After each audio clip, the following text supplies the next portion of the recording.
जी आज के लेक्चर का आगाज करते हैं। आज सबसे पहले हमने टेस्ट 1 जो है वो डिस्कस करेंगे आज की क्लास में। जैसे कल मैंने आपके साथ शेयर किया था कि हम टेस्ट 1 जो है डिस्कस करेंगे पहले, उसके बाद लेक्चर की तरफ चलेंगे। टेस्ट 1 सबसे पहले question number 1, describe substitute and complementary goods. कोई प्रॉब्लम तो नहीं इसमें? अच्छा, क्या इसमें डेफिनेशन के साथ एग्जांपल्स उसने मांगी? नहीं। क्या हमें एग्जांपल्स देनी चाहिए सब्स्टिट्यूट गुड और कम्प्लीमेंट्री? बिल्कुल एग्जांपल्स देनी चाहिए। याद रखिएगा, एग्जांपल या फार्मूला वगैरह जो होते हैं वो डेफिनेशन का लाजमी हिस्सा होते हैं, चाहे वो पूछे या ना पूछे, हमने उसे एग्जांपल्स प्रोवाइड करनी होती है। जी ना दे तो उसके मार्क्स डिडक्ट हो सकते हैं, बिल्कुल हो सकते हैं, क्योंकि जो फार्मूला है बाजुकात अगर डायग्राम भी उस डेफिनेशन का हिस्सा हो, डायग्राम बनाना जरूरी हो डेफिनेशन को एक्सप्लेन करने के लिए, तो वो डायग्राम या फार्मूला, एग्जाम्पल, ये चीजें किसी भी टर्म को एक्सप्लेन करते हुए उसका लाजमी हिस्सा समझी जाती हैं, चाहे एग्जामिनर अलहदा से रिक्वायर करे या ना करे। हमारी कोशिश होती है अगर किसी भी कंसेप्ट को एक्सप्लेन करने के लिए कोई एग्जाम्पल, कोई फार्मूला, कोई डायग्राम रेलिवेंट है तो वो प्रोवाइड करते हैं उसको। क्लियर होगी ये बात? अच्छा, ये सब्स्टिट्यूट और कम्प्लीमेंट्री गुड ये कंज्यूमर के पॉइंट ऑफ व्यू से पूछ रहा है कि प्रोड्यूसर के पॉइंट ऑफ व्यू से? बिल्कुल, ये सब्स्टिट्यूट, आपको पता है एक सब्स्टिट्यूट इन प्रोडक्शन भी कंसेप्ट है, ठीक है? वो यहां पे हमने डिफाइन नहीं करना, बल्कि सब्स्टिट्यूट गुड्स, कम्प्लीमेंट गुड्स को डिफाइन करना। जी एग्जाम्पल दे सकते हैं ये मेरे भाई? सब्स्टिट्यूट गुड की एग्जाम्पल क्या है?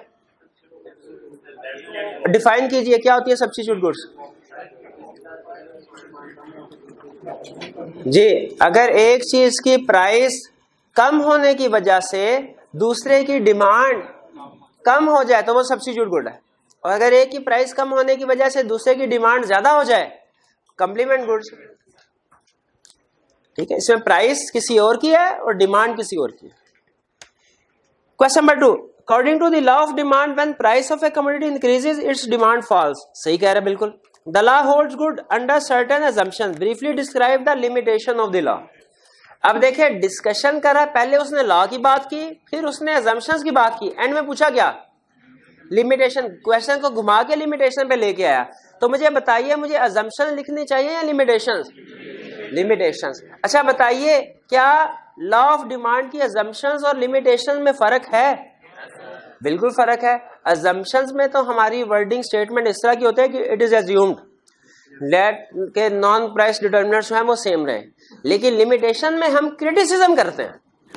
ठीक है, अजम्पशन जो है ये ओरिजिनल जो थ्योरी बंदा प्रेजेंट कर रहा है उसकी तरफ से दी जाती हैं, और जो क्रिटिसिज्म है, लिमिटेशंस, ये क्रिटिसाइज करने वाले जो अपोनेंट्स होते हैं उनकी तरफ से बताई जाती है कि भैया ये अजम्पशन तो रियल लाइफ में ट्रू है, होती ही नहीं। तो हमने लिमिटेशंस बतानी है। हाँ, लिमिटेशंस अजम्पशन से ही हम डिराइव करते हैं नॉर्मली, तो इसमें कोई प्रॉब्लम तो नहीं क्वेश्चन में? चलिए, तो मेरे भाई आप बता दीजिए, कोई लिमिटेशन बता दीजिए लॉ ऑफ डिमांड की। चेंज इन ट्रेंड, अब मुझे नहीं समझ आ रही कि चेंज इन ट्रेंड आप अजम्पशन के तौर पे बता रहे हैं कि लिमिटेशन के तौर पे। इसको मीनिंगफुल सेंटेंस में कन्वर्ट करें। चले गिवन गुड बता दें, वो एक बड़ी लिमिटेशन है, एक्सेप्शन है। जी भैया आप लंबी कहानी की तरफ चले गए हैं, मुझे लिमिटेशंस बताइए। क्या सिंपली बताइए कि law of demand does not hold good in case of given goods. ठीक है, क्योंकि उनकी प्राइस इंक्रीज होने से डिमांड इंक्रीज होती है। ठीक है, ये आपको लिमिटेशन जो है ये सेंटेंस बनाना नहीं आता, इसको सीखिए। ठीक है, इसी तरह लिमिटेशन में हम लिखेंगे income of consumer. If income of consumer increases then despite increase in price demand increases. इस तरीके से हमने लिमिटेशंस को डिफाइन करना, एक्सप्लेन करना। क्वेश्चन नंबर 2 में कोई प्रॉब्लम? कोई प्रॉब्लम नहीं। क्वेश्चन 3 की तरफ आते हैं। Question 3, briefly explain the factors that cause inward and outward shifting of supply curve. Inward and outward ये shifting क्या होती है? ये नॉन प्राइस डिटरमिनेंट की वजह से, और किसके? डिमांड के या सप्लाई के? सप्लाई के। जी मेरे भाई आप कुछ बताएंगे कौन सा डिटरमिनेंट होता है? क्या मुझे सिर्फ उनकी हेडिंग लिखनी है कि उनको एक्सप्लेन भी करना है? मेरे भाई कोई डिटर्मिनेंट बता दीजिए। Availability and mobility of factors of production. जी एक्सप्लेन कीजिए, ये कैसे एक डिटर्मिनेंट है, ये कैसे आउटवर्ड या इनवर्ड शिफ्ट करता है सप्लाई कर्व को। Availability and mobility of factors of production.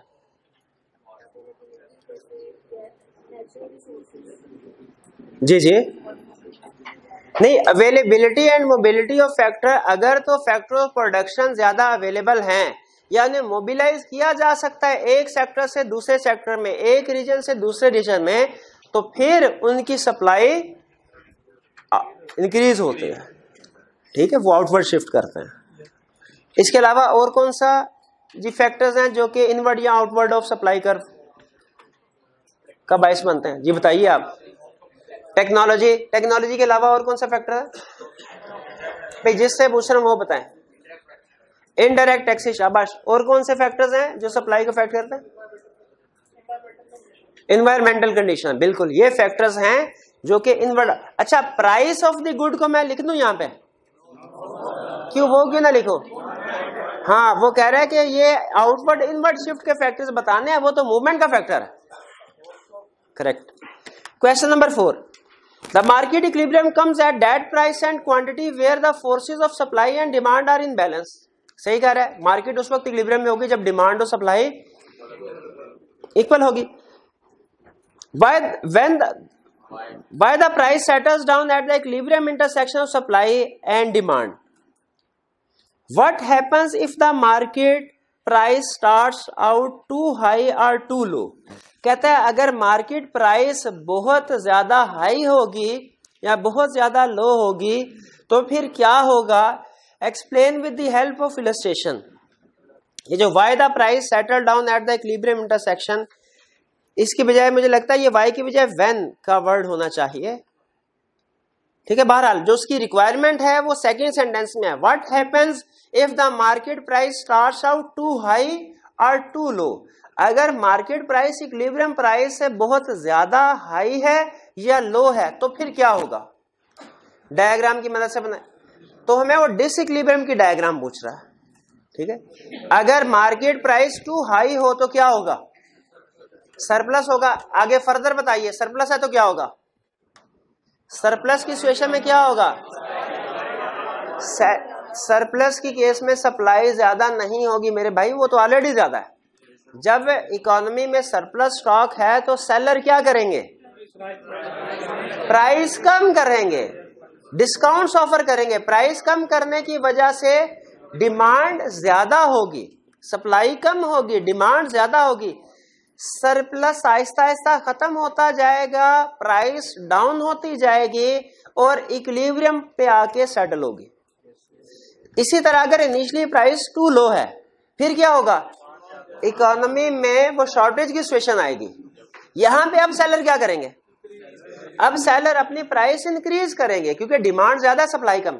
Supply increase करने से जो सप्लाई है वो प्राइस इंक्रीज करने से जो सप्लाई है वो इंक्रीज होती जाएगी और डिमांड डिक्रीज होती जाएगी, जिससे जो हमारा जो डेफिसिट है वो डिक्रीज होता जाएगा और आहिस्ता आहिस्ता इक्विलिब्रियम प्राइस पर जाके सेटल हो जाएगा, शॉर्टेज खत्म हो जाएगा। तो ये चीजें एक्सप्लेन करनी तो इसकी डायग्राम बनाने की जरूरत है।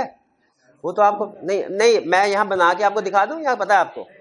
हाँ, क्वेश्चन में तो लाजमी बनानी थी ना, वो तो उसने खुद से कह दिया कि explain with the help of illustration, वो तो उसने खुद से कह दिया। 4 में किसी किस्म की प्रॉब्लम, कोई प्रॉब्लम नहीं। Next question number 5, what do you understand by the reservation price? Reserve price क्या है? ब्रीफली डिस्क्राइब 3 फैक्टर्स विच में अफेक्ट द रिजर्वेशन प्राइस। अच्छा, अब देखिए रिजर्व प्राइस क्या होती है? मिनिमम प्राइस जिसपे सेलर विलिंग है चीज को सेल करने के लिए। यहां पे कह रहा है ब्रीफली डिस्क्राइब 3 फैक्टर्स। ये डिस्क्राइब का वर्ड अंडरलाइन कीजिए। 3 लफ्ज इसके अलावा साइड पे लिख ले, 3 लफ्ज, 3 वर्ड बता रहा हूं। List, identify, state. List, identify state. Normally जब ये तीन लफ्ज क्वेश्चन में यूज करता है, इसका मतलब होता है वो हमसे सिर्फ हेडिंग मांग रहा है। कौन से तीन लफ्ज? List, identify, state. नॉर्मली जब क्वेश्चन में ये वर्ड यूज करेगा तो इसका क्या मतलब है? हमसे हेडिंग मांग रहा है।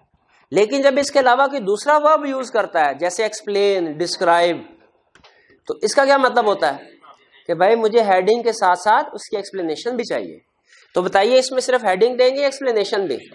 इसमें एक्सप्लेनेशन भी है, क्योंकि कह रहा है ब्रीफली डिस्क्राइब करना है हमने। इसका मतलब है हेडिंग के साथ हमें उसकी एक एक डेढ़ लाइन की एक्सप्लेनेशन भी देनी पड़ेगी।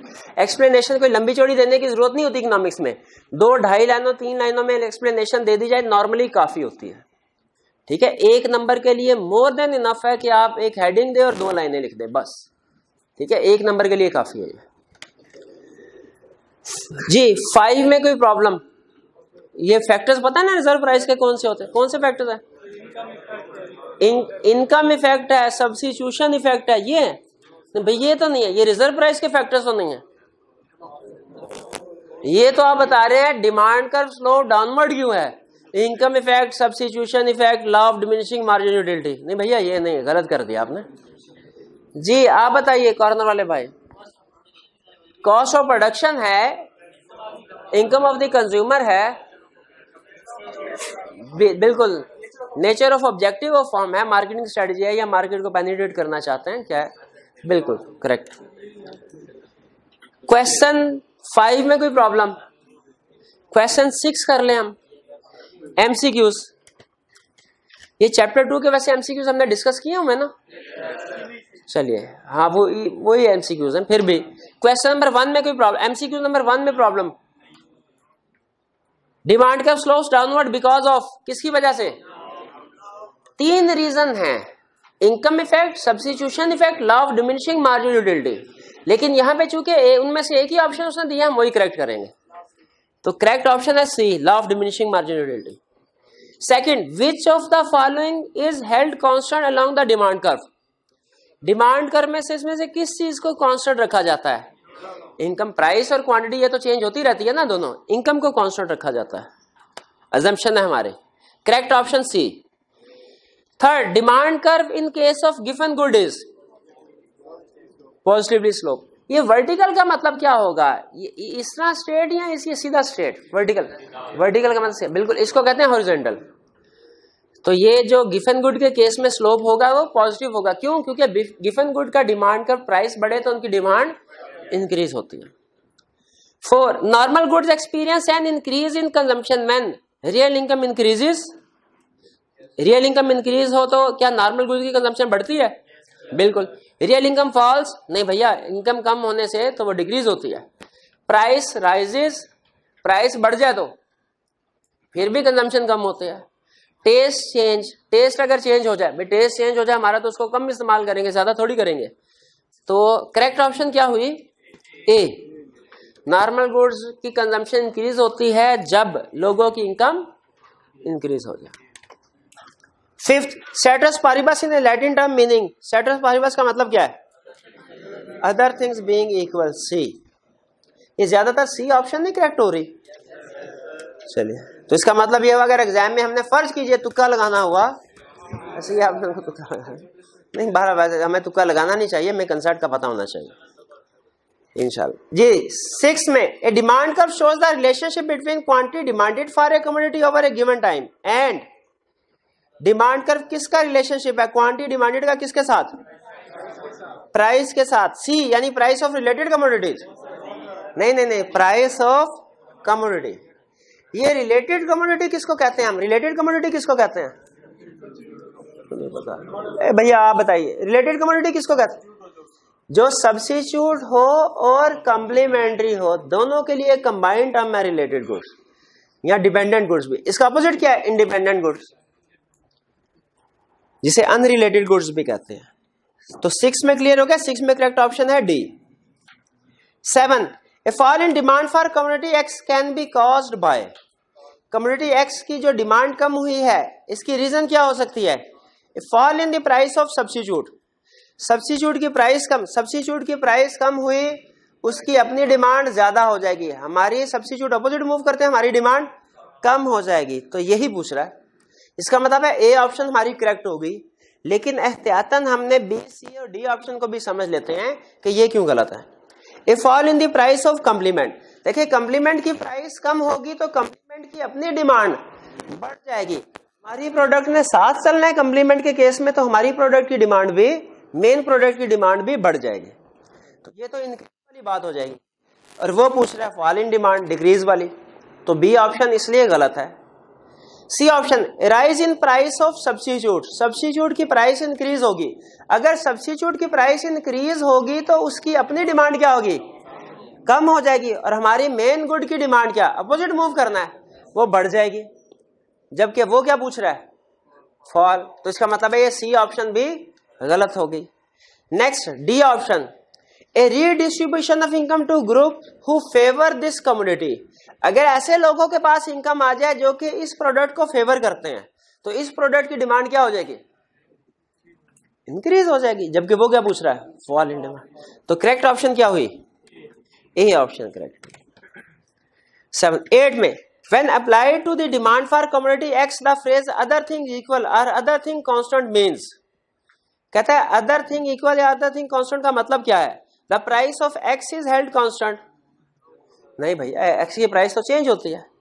both buyer income and the price of X are held constant। नहीं भाई, X की प्राइस कांस्टेंट नहीं होती, ठीक है। वो तो प्राइस के अलावा दूसरी चीजें जो दूसरे फैक्टर्स हैं उनको कांस्टेंट रखा जाता है। कह रहा है buyer income, taste and the price of X are held constant. फिर वही बात, अच्छा शुरू में सही बात कर जाता है, एंड में आके प्राइस को भी इंक्लूड कर देता है। अगर प्राइस को इंक्लूड ना करता फिर हम कहते हैं भाई तुम्हारी बात ठीक है। तो सी भी गलत। D, all factors that might influence the demand for X including the price of X are held constant. ये भी गलत। हाँ, इसमें थोड़ा सा अगर चेंज कर देता ना, इंक्लूडिंग की बजाय एक्सक्लूडिंग का वर्ड लिख देता, फिर हम कहते हैं बात तुमने सही की है, लेकिन फिर प्राइस को शामिल कर गया, ये भी गलत। तो करेक्ट ऑप्शन क्या होगी, none of the above. 9, if IBM and Compaq computers are substitute, अगर ये दोनों सब्स्टिट्यूट हो, decrease in price of IBM PCs will cause, IBM PC की प्राइस डिक्रीज होगी तो इससे क्या फर्क पड़ेगा, increase in demand for Compaq computer. क्या इंक्रीज नहीं, IBM की प्राइस डिक्रीज होगी, उसकी अपनी क्वांटिटी क्या हो जाएगी, इंक्रीज, और सब्स्टिट्यूट के तौर पे कॉम्पैक्ट में क्या फर्क पड़ेगा, डिक्रीज हो जाएगी। तो पहली ऑप्शन गलत हो गई। क्लियर हो गया क्यों गलत है। Next, an increase in demand for IBM computer, price decrease होगी तो IBM कंप्यूटर की डिमांड क्या हो जाएगी, इंक्रीज हो जाएगी, ठीक है। ये इंक्रीज, तो ये ऑप्शन बी करेक्ट है। An increase in supply of IBM computers, क्या IBM कंप्यूटर की सप्लाई इंक्रीज होगी, नहीं भैया वो तो डिक्रीज होगी। प्राइस अगर डिक्रीज हो जाए तो सप्लाई क्या होती है, डिक्रीज, ये भी गलत। D, an increase in supply of compact computer, compact computer की सप्लाई पे भी फर्क जी, अगर ये सब्स्टिट्यूट गुड्स है, ठीक है, तो इनका डिमांड पे इफेक्ट पड़ता है, सप्लाई पे तो इफेक्ट नहीं पड़ेगा ना। तो इसमें करेक्ट ऑप्शन क्या हुई हमारी, बी। 10, ये प्रोबेबली थोड़ा सा शायद मुश्किल होगा आपके लिए, क्या अटेम्प्ट कर लिया आपने। कह रहा है इफ P एंड B, ये P एंड B का वर्ड मैं यूज कर रहा हूं बजाय ये कि P एंड B के। If P and B are substitute of each other, increase in price of P will, अगर P की प्राइस इंक्रीज होगी, दोनों सब्स्टिट्यूट है, increase the quantity of beans demanded. P की प्राइस इंक्रीज हुई, उसकी अपनी डिमांड क्या होगी, सब्स्टिट्यूट की डिमांड। तो क्या सही कह रहा है। अब हमने फौरन खुश होके ए को करेक्ट नहीं कर देना। क्वेश्चन में जब कभी ऑल ऑफ द अबव की ऑप्शन हो तो हमने ध्यान से देखना है कि क्या बाकी भी ठीक तो नहीं है। दूसरा, increase in the price of beans and the quantity sold. जी अच्छा, पी की प्राइस इंक्रीज हो गई, उसकी अपनी डिमांड क्या होगी, और बी की डिमांड क्या हो जाएगी, बढ़ जाएगी। अगर बी की डिमांड बढ़ जाएगी, वो राइटवर्ड शिफ्ट होगी, तो बताइए क्या सिर्फ प्राइस बढ़े, क्वांटिटी बढ़ेगी या प्राइस भी बढ़ जाएगी? तो बी भी करेक्ट है भाई। सुन लीजिए, ये देखें, फर्ज कीजिए ये हम इफेक्ट देखना चाह रहे हैं बी के ऊपर, ये क्वांटिटी, ये प्राइस, सप्लाई कर भैया आइडेंटिफाई, ये डिमांड कर, और प्राइस और क्वांटिटी ये है। ये समझ आया आपको? ये है हमारे बी ऑप्शन करवा रहा हूं इसलिए ये बीन्स है। कह रहे अगर increase in price of P, P की प्राइस इंक्रीज हुई, इस पे क्या फर्क पड़ेगा? पी की प्राइस इंक्रीज हुई, पी की अपनी डिमांड कम हो जाएगी। ये सब्स्टिट्यूट है या कंप्लीमेंट है? तो इसकी डिमांड पे क्या फर्क पड़ेगा? यानी राइटवर्ड शिफ्ट करेगी। जब हमने इसको राइटवर्ड शिफ्ट किया D1, तो बताइए क्या फर्क पड़ेगा प्राइस पे और क्या फर्क पड़ेगा क्वांटिटी पे? दोनों इंक्रीज हो गए। जी मेरे भाई समझ आई कि नहीं? अब तो इसका मतलब है ये ऑप्शन उसकी करेक्ट है, बी। ए भी करेक्ट, बी भी करेक्ट, सी भी लेकिन समझ के करेक्ट करते हैं इसको। कहता है decrease the quantity of P sold, जाहिर है उसकी प्राइस बढ़ी है तो उसकी क्वांटिटी क्या हो जाएगी? ये भी करेक्ट। तो हमारी करेक्ट ऑप्शन क्या होगी? ना ए, ना बी, ना सी, बल्कि D, all of the above. ठीक है, ऑल ऑफ द अबव। जी मेरे भाई, किसका 7 नंबर एमसीक्यू दोबारा समझा। कह रहे fall in the demand for commodity x can be caused by, commodity x की डिमांड कम हुई है, किस वजह से हुई होगी? कह रहे fall in the price of substitute, क्या सब्स्टिट्यूट की प्राइस कम होने से हमारी प्रोडक्ट की डिमांड, एक्स की डिमांड कम हुई होगी? देखिए सब्स्टिट्यूट की अगर प्राइस कम होती है तो उसकी डिमांड क्या होगी? ज्यादा हो जाएगी। हमारी प्रोडक्ट कंप्लीमेंट है कि सब्स्टिट्यूट? सब्स्टिट्यूट ने साथ मूव करना होता है कि अपोजिट? अपोजिट। तो ये अगर सब्स्टिट्यूट की प्राइस डिमांड इंक्रीज होगी तो हमारी मेन गुड जो कमोडिटी एक्स है इस पे क्या फर्क पड़ेगा? कम हो जाएगी। यही पूछ रहा है फॉल इन डिमांड। हमने इनमें से वो रीजन सेलेक्ट करनी है जिसकी वजह से कमोडिटी एक्स की डिमांड कम हो रही हो, और वो रीजन कौन सी है? ए। क्लियर हो गया? चलिए ये था आपका टेस्ट 1। इसमें और कोई प्रॉब्लम तो नहीं? जी जी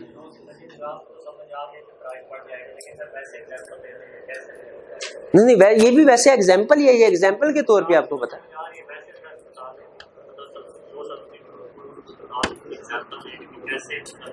क्वेश्चन नंबर को एक्स की बात कर रहे हैं, 10।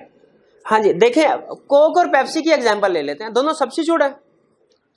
ठीक है, अगर पेप्सी ले लेते हैं, पी की अगर प्राइस बढ़ जाए तो बताइए फिर जो कोक है, पेप्सी की प्राइस बढ़ गई, कोक पे क्या फर्क पड़ेगा आपके ख्याल में? ये देखिए ए में वही कह रहा है। अच्छा बी ऑप्शन। अच्छा अगर कोक की अब डिमांड बढ़ जाएगी, आपने अक्सर देखा होगा कि जब किसी एक दोनों में से एक की प्राइस कम होती है दूसरा भी अपनी प्राइस कम कर देता है, और जब एक की प्राइस ज्यादा होती है दूसरा भी अपनी, जैसे रमजान आए तो एक जो है वो अपना 5-10 रुपए कीमत कम करता है तो दूसरा भी अपनी कीमत जो प्राइस है रिड्यूस कर लेता है। तो उसी तरह अब जब कोक की डिमांड में इंक्रीज आएगा वो राइटवर्ड शिफ्ट करेगी।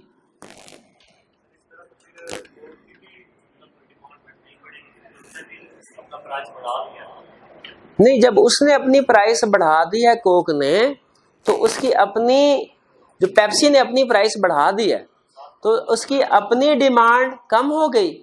अब कोक की डिमांड, पहले आप देखिए प्राइस और डिमांड को शिफ्ट कर रहे हैं, पहले डिमांड चेंज हो रही है, प्राइस नहीं। ये तो मैंने आपको चैप्टर 2 में समझाया हुआ है कि प्राइस की वजह से डिमांड पे चेंज आता है तो इसका इफेक्ट कुछ और होता है, और डिमांड की वजह से अगर प्राइस पे इफेक्ट आता है इसका कुछ इफेक्ट कुछ और होता है। ये पहले बताया हुआ है। लॉ ऑफ डिमांड होता है effect of price on demand. यहां पे हम डिमांड को पहले चेंज करके प्राइस पे इफेक्ट देख रहे हैं। ठीक है, वरना आप कहेंगे सर डिमांड बढ़ रही है तो प्राइस भी बढ़ रही है तो लॉ ऑफ डिमांड किधर गया? नहीं, वो कहानी दूसरी तरफ चली जाएगी। नहीं, वो आप, मैंने ये चीज बताई हुई है ना आपको क्लास में, ठीक है, कि प्राइस का इफेक्ट डिमांड, प्राइस चेंज होने का इफेक्ट डिमांड पे कुछ हो रहा है और डिमांड चेंज होने का प्राइस पे इफेक्ट कुछ हो रहा है। जी चलिए, ये था हमारा टेस्ट 1। अब इसको क्लोज कर देते हैं, वापस लेक्चर की तरफ चलते हैं। सबसे पहले प्रीवियस लेक्चर में हमने कंसेप्ट पढ़ा था, इसको बाद में लिखा करें। प्रीवियस लेक्चर में हमने ये कंसेप्ट पढ़ा था कि जो लॉ, जो हमारा कंज्यूमर इक्विलिब्रियम है, ये दो तरह से हम डिटरमिन करते हैं। एक यूटिलिटी अप्रोच जिसे हम कार्डिनल मेजरमेंट कहते हैं, और दूसरा इंडिफरेंस कर्व अप्रोच जिसे हम ऑर्डिनल मेजरमेंट कहते हैं, ठीक है। और फिर इसके बाद हमने ये भी स्टडी किया था कि यूटिलिटी अप्रोच में हमारे पास दो तरह से इक्विलिब्रियम है, एक सिंगल गुड के साथ जिसे कहते हैं law of diminishing marginal utility, और दूसरा मल्टीपल गुड्स के साथ जिसे कहते हैं law of equi marginal utility. और इसी तरह इंडिफरेंस कर्व में हमारे पास एक तो सिंपल इक्विलिब्रियम है, फिर उसके बाद दूसरा चेंज इन इक्विलिब्रियम है।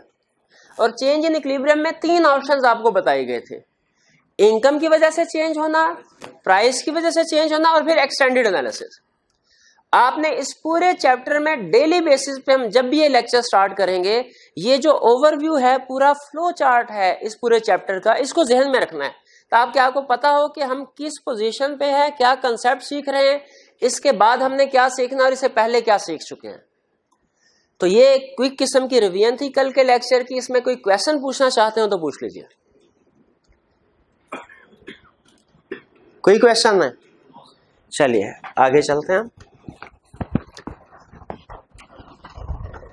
कल के लेक्चर में जो सबसे अहम चीज हमने सीखी, जो आज हम यूज करके इस लॉ को समझेंगे, वो ये थी कि हम स्टार्ट करेंगे पहले यूटिलिटी यानी कार्डिनल अप्रोच, फिर उसके बाद इंडिफरेंस कर्व की तरफ जाएंगे।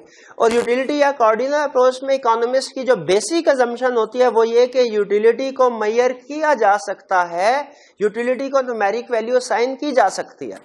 वो कहता है यूटिलिटी क्या है? यूटिलिटी है हमारी मेंटल सेटिस्फेक्शन, वो प्लेयर, वो सेटिस्फेक्शन जो हमें चीजों को इस्तेमाल करने से मिलती है, वो मेंटल कंडीशन का नाम है यूटिलिटी। और वो कहते हैं हम इसको मेजर कर सकते हैं, वैल्यू असाइन कर सकते हैं। यानी हम ये कह सकते हैं कि यूनिट वन, किसी चीज का एक यूनिट इस्तेमाल करने से हमें 10 फॉर एग्जांपल यूनिट यूटिलिटी मिली, किसी दूसरी गुड का यूनिट इस्तेमाल किया हमें 150 यूनिट यूटिलिटी मिली। यूटिलिटी को अमाउंट में, नंबर में, न्यूमेरिक वैल्यू साइन करना, इसे कहते हैं कि utility can be measured cardinally. तो ये बेसिक अजम्पशन थी। आज के लेक्चर में हम क्या सीखने जा रहे हैं?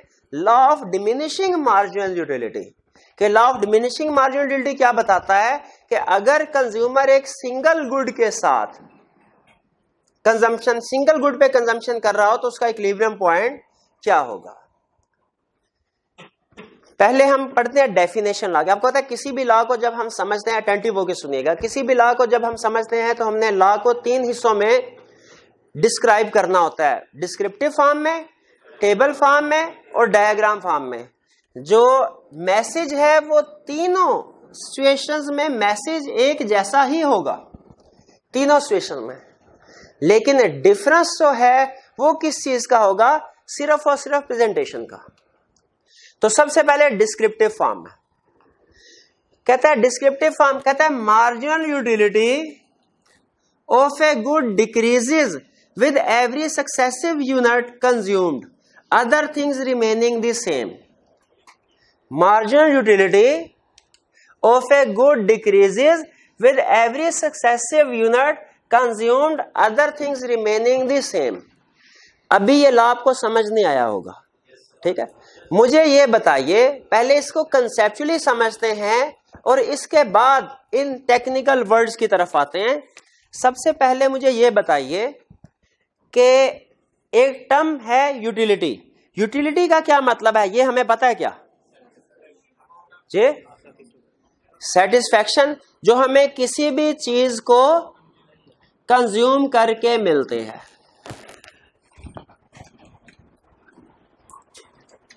फर्ज कीजिए, ये पहले मैं लॉ को एक्सप्लेन कर रहा हूं कंसेप्चुअली, उसके बाद इस तरफ आऊंगा। फर्ज कीजिए गर्मियों में दोपहर का वक्त है, वहां पर कैंटीन में गया, मैंने कहा भैया एक जरा कोक की बोतल तो पिला दो। उसने मुझे एक कोक की बोतल पिलाई। क्या मुझे मेरे मेंटल कंडीशन, मुझे मेंटल सेटिस्फेक्शन हासिल होगी कोक पीने से? बिल्कुल। फर्ज कीजिए इसे हम अमाउंट्स में कन्वर्ट कर सकते हैं, तो मैं कहूंगा मुझे ये एक बोतल कोक पीने से 10 यूनिट यूटिलिटी मिली। कितनी यूटिलिटी मिली? 10 इस एक बोतल। फिर मैं उसे कहूंगा भाई अभी भी कुछ प्यास है, ऐसा करो कि मुझे एक कोक की बोतल और पिलाओ। उसने मुझे एक कोक की बोतल और पिला दी। अब मुझे ये बताइए, क्या ये दूसरी कोक की बोतल पीने से मुझे मेंटल सेटिस्फेक्शन मिलेगी?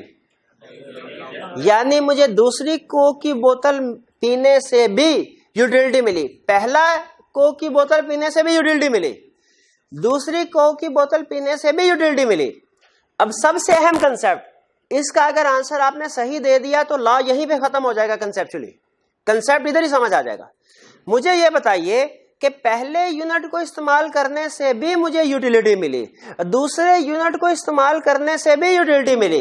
बताइए मेरी जो दूसरे यूनिट की यूटिलिटी होगी ये पहले यूनिट की यूटिलिटी से ज्यादा होगी, उसके इक्वल होगी या उससे कम होगी? यही है law, law of diminishing marginal utility. क्या कहता है? कहते हैं कि भाई सुन ले, भाई ठहर जा, जज्बाती नहीं होना, ठहर। वो कहता है कि जैसे जैसे आप चीजों को कंज्यूम करते जाएंगे आपको इनसे जो यूटिलिटी मिलेगी वो क्या होती जाएगी? डिक्रीज होती जाएगी, डिमिनिश होती जाएगी। डिमिनिशिंग का मतलब है डिक्रीजिंग, डिक्रीज होती जाएगी। Law of diminishing marginal utility क्या कहता है? जैसे जैसे आप चीजों को कंज्यूम करते जाएंगे उनसे जो आपको यूटिलिटी मिलती है ये क्या होती जाएगी? डिक्रीज। डिमिनिशिंग का मतलब क्या है? डिक्रीज होती जाएगी। इसे law of diminishing marginal utility का नाम दे दिया। अच्छा आप देखिए, फर्ज कीजिए कि पहले यूनिट की यूटिलिटी थी, पहले यूनिट की यूटिलिटी थी 10, दूसरे यूनिट की यूटिलिटी कितनी है? उससे कम होगी, कोई भी फिगर एज्यूम कर सकते हैं। फर्ज कीजिए हमने कह दिया 6, फॉर एग्जांपल 6, कोई भी फिगर एज्यूम कर सकते हैं, 9, 8, 7, कोई भी 6। अच्छा मुझे बताइए, गौर से जो क्वेश्चन गौर से सुनना और आंसर देना। उसके बाद पहले यूनिट की यूटिलिटी कितने? 10। पहले यूनिट तक कितनी यूटिलिटी? 10। दूसरे यूनिट की यूटिलिटी कितनी? 6। दूसरे यूनिट तक कितनी यूटिलिटी मिली हमें? 16। ये फर्क है। फर्ज कीजिए मैंने कहा भैया गर्मी बहुत है और वैसे तो मेरी प्यास काफी हद तक बुझ गई है, एक बोतल और लेके आओ। उसने एक बोतल और मुझे ला दी। अब मैंने इस बोतल को भी पिया। अब मुझे बताइए इसकी यूटिलिटी, जो मुझे इस बोतल के पीने से यूटिलिटी मिली, इसकी यूटिलिटी जो है वो पहले दूसरे वाले यूनिट के बराबर होगी, उससे ज्यादा होगी या कम होगी? बिल्कुल उससे कम होगी, क्योंकि जैसे जैसे मेरी प्यास बुझ रही है मेरी सेटिस्फेक्शन भी उसको कंज्यूम करने से जो मिल रही है वो कम हो रही है। फर्ज कीजिए दूसरे यूनिट से मुझे जो यूटिलिटी मिली वो है 2, तो बताइए तीसरे यूनिट से जो मुझे यूटिलिटी मिली वो है 2, तो बताइए पहले यूनिट की यूटिलिटी कितनी? पहले यूनिट तक। दूसरे यूनिट की यूटिलिटी? दूसरे यूनिट तक।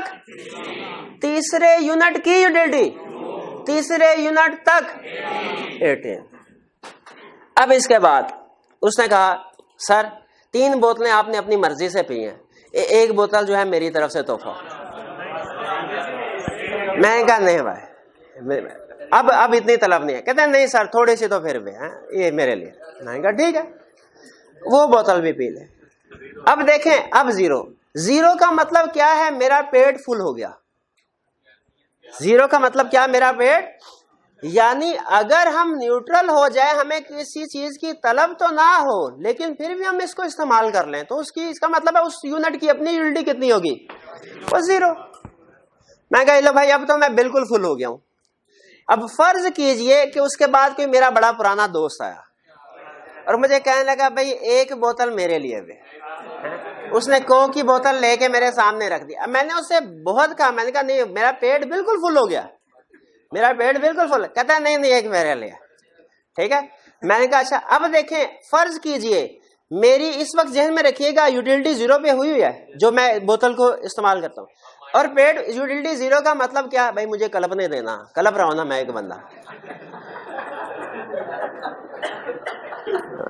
तो मैं अगर इस सूरत में भी अगला कोक का यूनिट इस्तेमाल करता हूं, इमेजिन कीजिए क्या होगा भाई, वो मुझे फूड पॉइजनिंग हो जाएगी, मैंने जो ऑलरेडी खाया पिया वो भी बाहर आ जाएगा।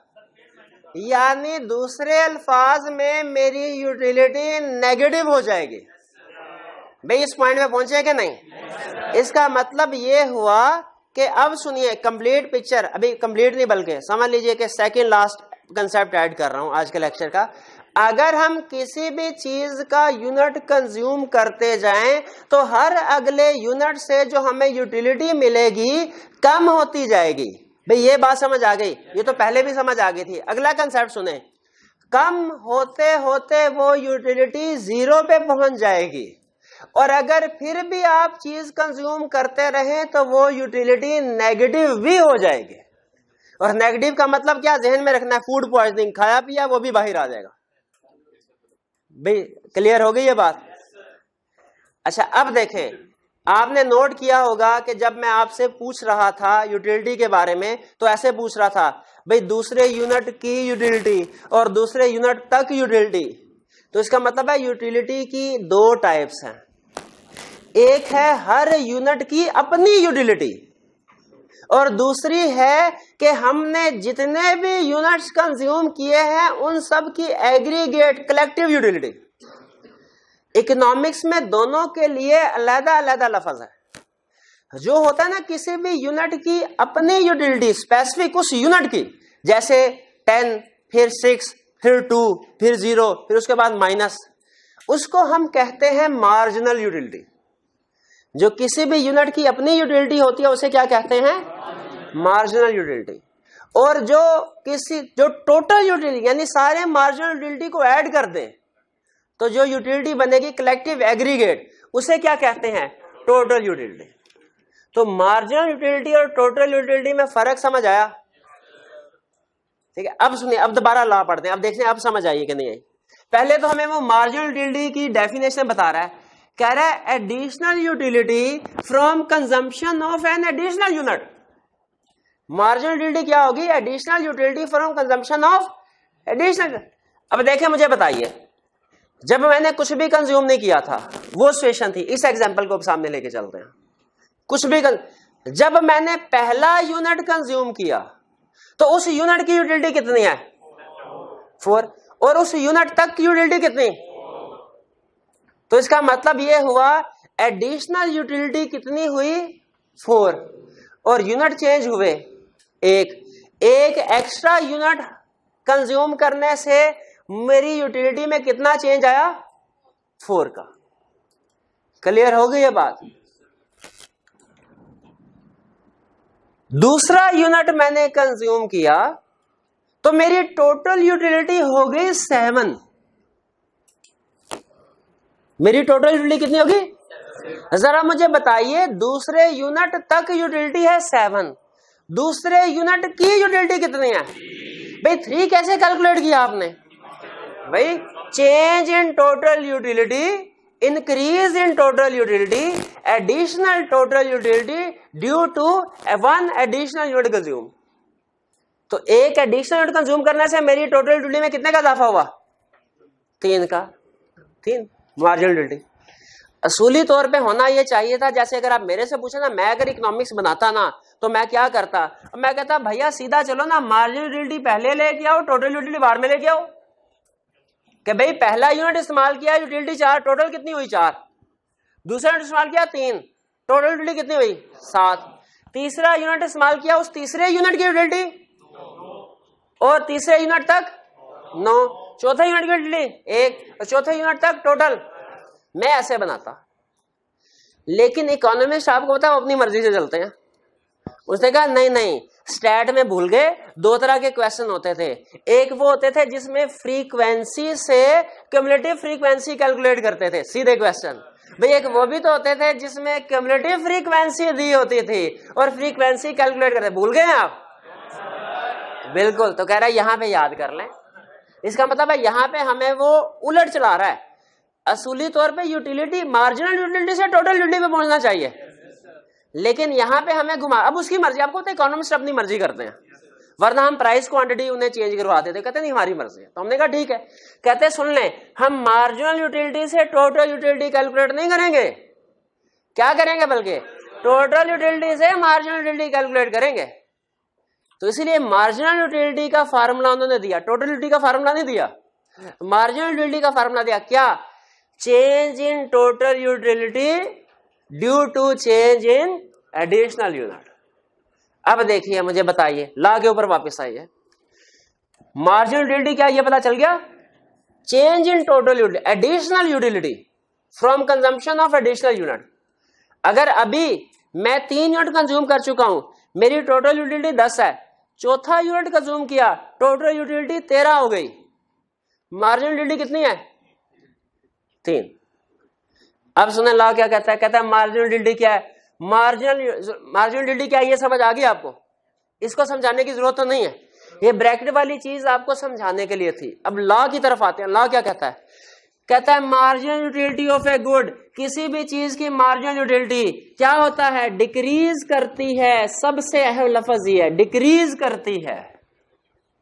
कब डिक्रीज करती है? With every successive unit consumed. जैसे जैसे हर अगला यूनिट इस्तेमाल करते जाएंगे, मार्जिनल यूटिलिटी डिक्रीज होती जाएगी। Other things remaining the same. ये आपको पता है assumptions होती है जो हम पढ़ लेंगे। भाई कुछ बात समझ आए? तो law of diminishing marginal utility क्या हुआ?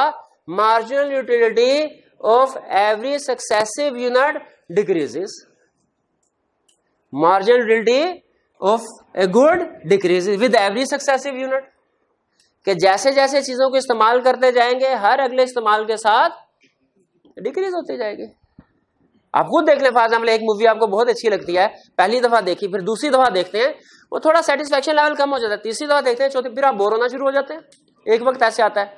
इसी तरह हर चीज के साथ है। आइसक्रीम खाना आपको बहुत पसंद है, पहला यूनिट खाते हैं बड़ा अच्छा लगता है, दूसरा यूनिट थोड़ा बंदा कहता है बस अब काफी हो गया, तीसरा चौथे पे बात बात हो सकता है एंड पे आके आप फूड पॉइजनिंग का उसी तरह शिकार हो जाए।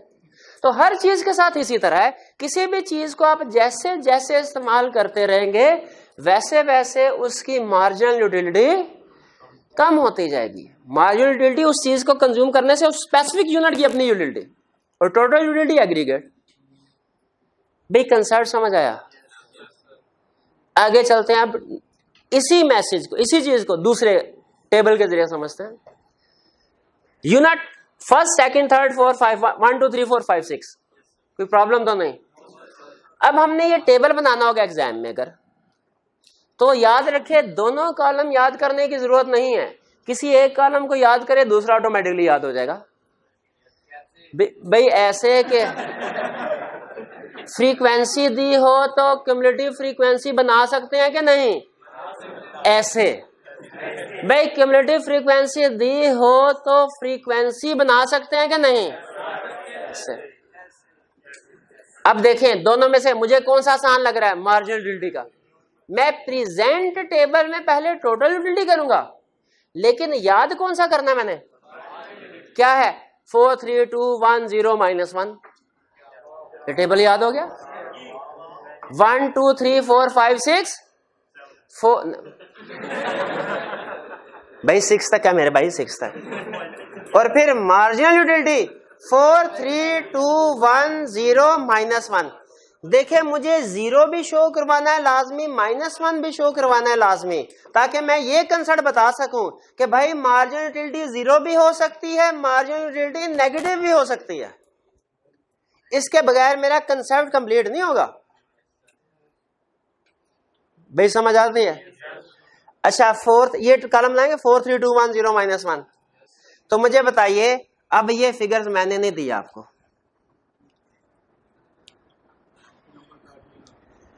नहीं ठहर जाए, अभी पेपर थोड़ी दिया मैंने, अभी पेपर मेरे हाथ में थे। क्या मैं मार्जिनल यूटिलिटी से टोटल यूटिलिटी बना सकता हूं? बताइए, पहले यूनिट की यूटिलिटी कितनी, पहले यूनिट तक कितनी यूटिलिटी, दूसरे यूनिट की यूटिलिटी। भाई मेरे भाई, जो मैं पूछ रहा हूं वो बता ना।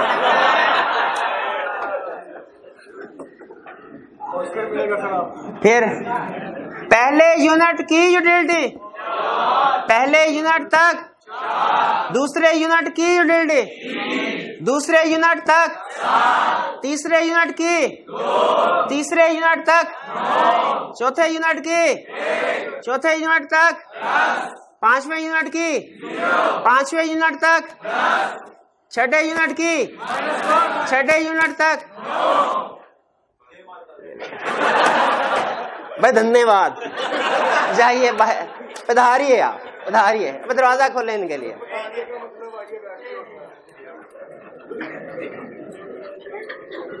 जी आगे चलते हैं। अब देखें, वैसे तो हमने डायग्राम बनानी है, आप नंबरिंग के बगैर भी बना सकते हैं, लेकिन चूंकि अभी हम पहली दफा किसी भी लॉ में जब पहली डायग्राम बनाते हैं तो हमारी कोशिश होती है नंबरिंग के जरिए से उसको एक्सप्लेन किया जाए। अब ये टेबल समझ आ गया, ठीक है। मार्जिनल टेबल को और याद भी हो गया हमें, 1 2 3 4 5 6 4 3 2 1 0 -1, और उस लिहाज से मैं टोटल यूटिलिटी बता दूंगा। टोटल यूटिलिटी और मार्जिनल यूटिलिटी में फर्क समझ आ गया ना आपको। अगर किसी क्वेश्चन में वो मार्जिनल यूटिलिटी देता है, टोटल यूटिलिटी कैलकुलेट कर सकते हैं, और टोटल यूटिलिटी देता है, मार्जिनल यूटिलिटी कैलकुलेट कर सकते हैं। एमसीक्यूज में कैलकुलेशन करवा सकते हैं इस तरह के। थ्योरी में तो हमारी मर्जी होगी ना, जो मर्जी फिगर्स लें, एमसीक्यूज में इस तरह की कैलकुलेशन करवा सकता है। चलिए, अब डिस्क्रिप्शन भी हो गई, टेबल भी हो गया, अब आते हैं डायग्राम की तरफ। डायग्राम में आपको पता है हमने एक तरफ रखना है यूनिट्स को और दूसरी तरफ रखना है total utility and marginal utility को। तो टोटल यूटिलिटी और मार्जिनल यूटिलिटी हमारी वाई एक्सिस पे आ गई और यूनिट किधर आ गए। याद रखें हमेशा यूनिट्स, क्वांटिटी, आउटपुट, ये चीजें किधर आती हैं, एक्स एक्सिस पे। Units, price, output, quantity, sorry दोबारा, यूनिट, आउटपुट, क्वांटिटी, ये आती हैं हमारे एक्स एक्सिस में। प्राइस, रेवेन्यू, कॉस्ट, यूटिलिटी, ये आती हैं वाई एक्सिस पे हमेशा। अब यूनिट मेरे कितने हैं, 6। तो मैंने इनको पॉइंट्स बनाने हैं। अब मेरी कोशिश होगी कि पॉइंट्स में इक्वल बनाऊं।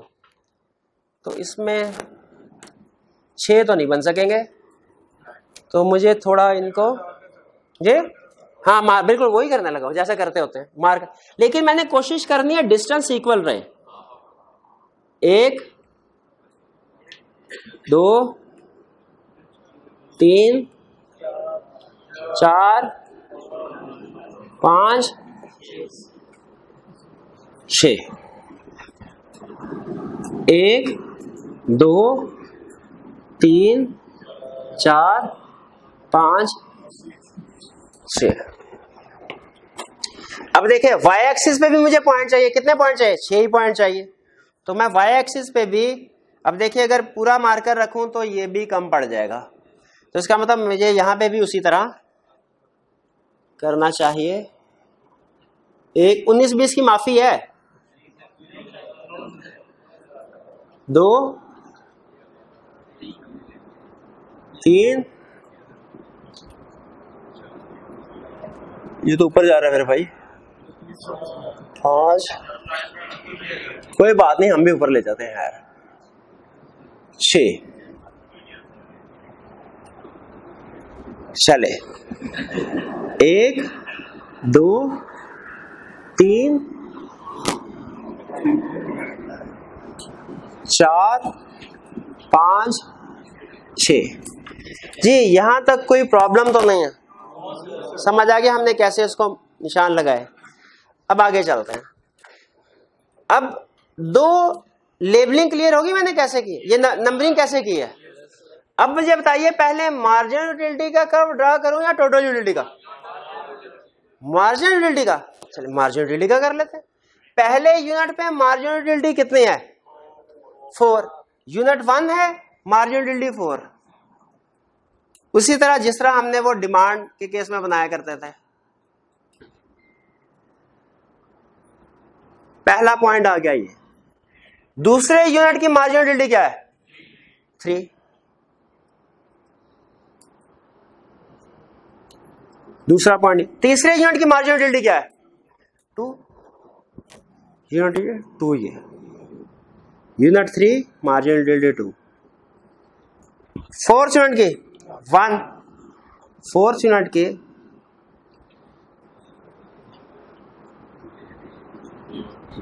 फिफ्थ यूनिट की 0 और सिक्स्थ यूनिट की -1। अब ये मुझे नीचे माइनस की तरफ भी लेके जाना पड़ेगा क्योंकि मैंने माइनस को भी शो करवाया होगा। तो ये आएगा 6 यूनिट की यूटिलिटी। जी पॉइंट्स में कोई प्रॉब्लम तो नहीं? अब क्या करना है मैंने भला? लाइन लगा देना। तो ये लाइन लगाने से जो कर्व आया ये कौन सा है? एंड में मैंने उसका नाम भी लिखा 19-20 की, खैर है कोई मसला नहीं, तकरीबन वही ठीक है। मार्जिनल यूटिलिटी का कर्व ड्रा हो गया। अब टोटल यूटिलिटी का कर्व ड्रा करना है। अब टोटल यूटिलिटी का कर्व ड्रा हमसे नहीं होगा क्योंकि मैं भूल गया। क्या भूल गया? कि यहां पे मुझे 10 तक लेके जाना था, वाई एक्सिस को 10 तक लेके जाना था। तो अब हाँ ऐसा करते हैं कि 1 2 की बजाय 2 4 कर लेते हैं। सुभान अल्लाह, बिल्कुल ठीक है। तो यहां पे कोई बात नहीं, हम फारिग ही है घरों से।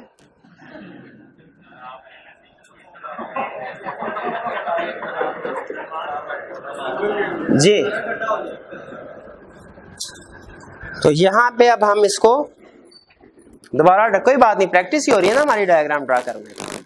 तो हमने 1 2 की बजाय 2 4 6 8 10 12, वैसे 12 तक जरूरत तो नहीं पड़ेगी बहरहाल।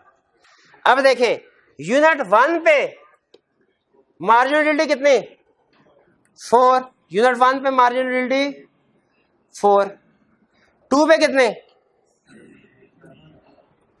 यूनिट 2 पे मार्जिनल यूटिलिटी कितने? 3। ये तकरीबन 3 दरमियान में आएगा। थर्ड यूनिट पे मार्जिनल यूटिलिटी कितने?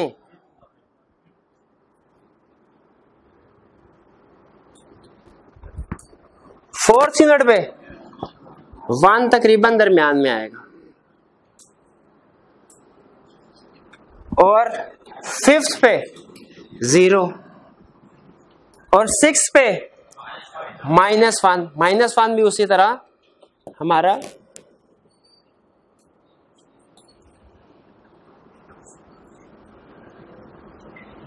-1 आ गया। भाई यहां तक समझ आ रही है आपको? कोई प्रॉब्लम तो नहीं हुई? सिर्फ हमने वो मार्जिन टोटल यूटिलिटी को कवर करने के लिए थोड़ा अपनी डायग्राम को शॉर्ट कर दिया। अब इसको जब हम कर्व ड्रा करेंगे, ये आ गया मार्जिनल यूटिलिटी। देखें मार्जिनल यूटिलिटी ये भी डाउनवर्ड ही जा रहा है, हमें ये बता रहा है हर अगले यूनिट को कंज्यूम करने से मार्जिनल यूटिलिटी क्या हो रही है? कम हो रही है। कंसेप्ट फिट बैठ रहा है? वही कंसेप्ट हमने डिस्क्रिप्टिव फॉर्म में पढ़ा, वही कंसेप्ट हमने टेबल फॉर्म में पढ़ा, वही कंसेप्ट डायग्राम फॉर्म में प्रेजेंट कर रहे हैं। आगे चलें। अब क्या करना पड़ा हमने? Total utility. यूनिट 1 है तो टोटल यूटिलिटी कितनी है? 4। यूनिट 1 पे टोटल यूटिलिटी 4, यही आ जाएगा पॉइंट। यूनिट 2 पे टोटल यूटिलिटी कितनी?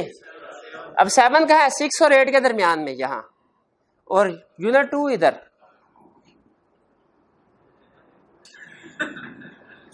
ये हमारा सेकंड। यूनिट 3 टोटल यूटिलिटी कितनी है? 9। ये 8 और 10 के दरमियान में 9। और यूनिट 3 किधर है? ये। Unit 4 total utility 10। यूनिट 4 और टोटल यूटिलिटी कितनी हो गई? 10। Unit fifth total utility 10, unit fifth total utility 10 same. Unit 6 total utility 9 क्या होगा, इसके 8 और 10 के दरमियान में। यूनिट 6 के पॉइंट क्लियर हो गए, समझ आ गया कि कैसे होना। बस ये 2 मिनट, इसके बाद ये लेक्चर खत्म। ये कौन सा कर्व है, टोटल यूटिलिटी। देखिए पहले इंक्रीज हो रहा है, फिर मैक्सिमम पे गया, फिर डिक्रीज हो रहा है। ये टोटल डायग्राम खत्म। अगले वाला कल करेंगे, वो भी नहीं करवा रहा आपको। लेकिन भाई 1 मिनट ठहरे, इसमें सबसे अहम चीज रिलेशनशिप बताना है अभी आपको। सबसे अहम चीज रिलेशनशिप, सिर्फ 1 मिनट दीजिए। पहले मुझे बताइए, लॉ कंसेप्चुअली समझ आया, लॉ ऑफ डिमिनिशिंग मार्जिन। हर अगले यूनिट की जो मार्जिन यूटिलिटी होगी वो डिक्रीज करती जाएगी। टेबल क्लियर हो गया। अब देखिए 3 लाइनें मैंने बोलनी है, 3 लाइनें। अगर आपको ये 3 लाइनें समझ आ गई, ये आपकी ग्राफ की एक्सप्लेनेशन में लाजमी होनी चाहिए। ये 3, बाकी रूटीन की एक्सप्लेनेशन होगी। एक्स एक्सिस पे हमने यूनिट्स को मेजर किया, वाई एक्सिस पे हमने टोटल यूटिलिटी मार्जिनल यूटिलिटी को मेजर किया, इसके बाद हमने पॉइंट्स ड्रॉ करके मार्जिनल यूटिलिटी कर्व ड्रॉ किया जो कि हर अगले यूनिट के साथ डिक्रीज कर रहा है। फिर हमने पॉइंट्स मिला के टोटल यूटिलिटी कर्व बनाया जो पहले इंक्रीज कर रहा है, फिर मैक्सिमम पे पहुंच के फिर डिक्रीज कर रहा है। ये कहानी नॉर्मल एक्सप्लेनेशन में लिखनी है। काम की बात सुन लें, सबसे अहम कंसेप्ट जो आपकी एक्सप्लेनेशन में लाजमी होना चाहिए और हमें समझना भी चाहिए। 3 लाइनें, पहली लाइन सुने। अगर ये तीनों लाइनें समझ ली, इसका मतलब है law of diminishing marginal utility जो कुछ भी सिखाना चाह रहा था आपने समझ लिया। फिर सिर्फ थ्योरेटिकली याद करने वाली कुछ चीजें हैं। पहली चीज, जब मार्जिनल यूटिलिटी पॉजिटिव है, टोटल यूटिलिटी इंक्रीज कर रही है। ये मैं आपको रिलेशनशिप बता रहा हूं मार्जिनल यूटिलिटी और टोटल यूटिलिटी का। पहली लाइन क्या बोली, जब मार्जिनल यूटिलिटी पॉजिटिव है, टोटल यूटिलिटी सबसे अहम। जब मार्जिनल यूटिलिटी 0 है, टोटल यूटिलिटी मैक्सिमम है। मार्जिनल यूटिलिटी 0 है तो टोटल यूटिलिटी। तीसरी चीज, जब मार्जिनल यूटिलिटी नेगेटिव है तो टोटल यूटिलिटी डिक्रीज कर रही है। भाई एग्री करते हैं इसे? फिर सुन ले, ये कंसेप्ट हमारे नेक्स्ट चैप्टर में यूज होंगे। 3 पॉइंट बता रहा हूं। पहला पॉइंट, जब मार्जिनल यूटिलिटी पॉजिटिव है, टोटल यूटिलिटी इंक्रीज कर रही है। दूसरा पॉइंट, जब मार्जिनल यूटिलिटी 0 है, टोटल यूटिलिटी मैक्सिमम है। तीसरा पॉइंट, जब मार्जिनल यूटिलिटी नेगेटिव है, टोटल यूटिलिटी डिक्रीज कर रही है। ये तीनों बातें समझ आती हैं। जब कभी law of diminishing marginal utility आपने एक्सप्लेन करना है, ये 3 लाइनें लाजमी, बाकी रूटीन की लाइनें भी होनी चाहिए, ये 3 लाइनें लाजमी आपने प्रेजेंट करने हैं। मेरी समझ आ गई बात की? और आइंदा जब कभी, देखिए आज हमने गलती की, फिर उससे सबक भी सीखा। क्या? आइंदा जब कभी हमने ग्राफ बनाना है तो पहले देख लेना है टेबल में मैक्सिमम नंबर्स कहां तक गए हैं, उन नंबर तक को कवर करना है, वरना ग्राफ दोबारा बनाना पड़ेगा और फिर 5 मिनट एक्स्ट्रा बैठना पड़ता है। मेरे भाई बैठ जाए। कल के लिए असाइनमेंट सुन लीजिए।